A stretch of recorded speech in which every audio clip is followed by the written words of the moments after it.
So here we are, day 17, and Hattie's very, very tilted, and I don't know if she's doing it right now or if you can see it on the camera, but there is some lateral nystagmus again today, so that's front to back as opposed to up and down, and especially if she moves her head, then you can actually see the white in her eye. That's kind of the only clue that's doing it.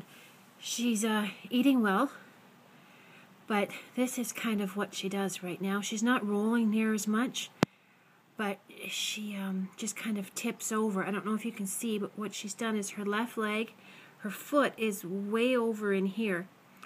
And then when she's tired, she actually puts her head on the ground. So her weight is being supported by her head and her right foot. And then what happens is if she moves that left foot, she tips over to the left, and she'll either be on her side or she'll go right onto her back, and she'll lay there for quite a long time. Sometimes she looks a little stressed, but most of the time she just kind of, it's like, okay, this is how I'm going to sleep. This is my new flop. Do you want a cookie, honey? You want a cookie? There you go. Yesterday and today, when I've picked her up, her bladder's been incredibly full, and she's actually started to urinate a little bit. So last night and again this morning when I did her sub-Qs and everything, I actually expressed her bladder and got it completely empty. It was a little bit sludgy, probably because she's not moving around a lot. Very, very dark and concentrated, so she's obviously not drinking enough on her own, so I've got to increase the amount of sub-Q fluids. She's not getting critical care anymore either, so that was moist food going in, and now she's eating well on her own. Her poops are still small, but that's because she's not having a whole lot of hay, but they're getting better. They're looking much better, and you can see the hay fiber in there.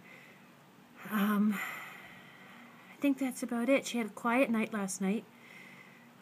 Only woke up once hearing her kind of banging about, and when I got the light on, she was just laying there quietly. So it might not have even been her that was banging about. It might have been Scooch.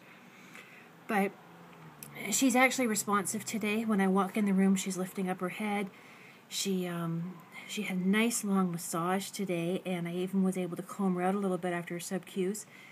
She was sitting very comfortably and I believe fell asleep, so we were able to do that and get some of the meds and critical care off her face. And she had quite a few secals and critical care and all kinds of nastiness just kind of stuck in her fur here and there. So we got that taken care of. So she's just in the smaller cage for now while I clean out the pen. And then if she's doing well tonight after her meds, I'll put her back in the pen for the night with Scooch.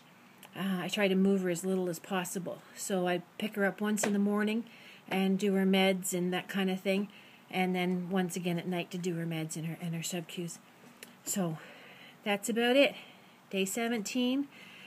And we're still here.